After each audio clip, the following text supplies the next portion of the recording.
From time immemorial, civilizations have fantasized about the moon, filmmakers envisioning it as a far-off planet worthy of comedy, but visionaries saw it as a reachable star. I believe that this nation should commit itself to achieving the goal, before this decade is out, of landing a man on the moon and returning him safely to the Earth. Liftoff. We have a liftoff. I'll never forget the deafening roar of the rocket and the shaking of the ground, the chill consuming my body in the 90-degree heat as I watched the giant Saturn V rocket slowly rise into the blue Florida sky, the crowd cheering, "Go, baby, go." I was among 3,500 journalists recording a moment in history. America was on the way to the moon.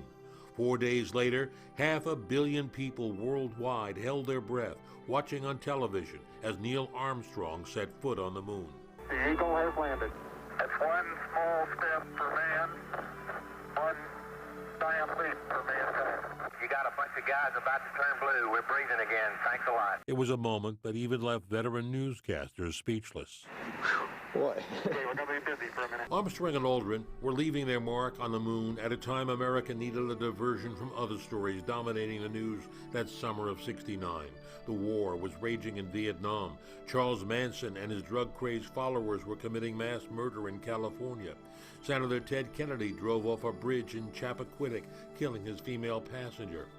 It was also a summer of free spirit at Woodstock and a time the Mets were heading for their first World Series. But it was Armstrong, Aldrin, and Michael Collins who piloted the mothership Columbia, who were America's newest heroes. In their brief single moonwalk, Armstrong and Aldrin collected rock and soil samples, set up a few scientific experiments, then climbed back aboard the lunar lander for the trip back home. Right away, Houston. The historic moment in time was frozen.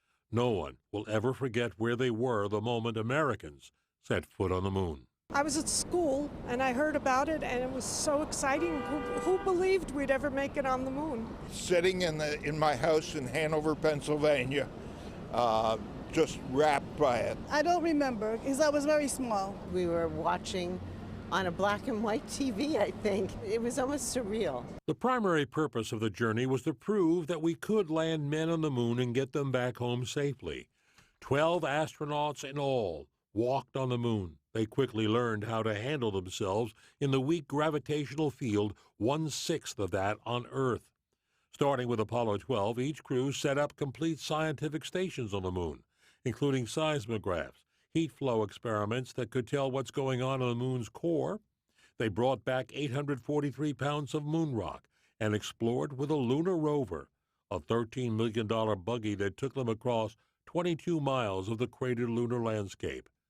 The astronauts certainly had something to sing about. I was strolling on the moon one day.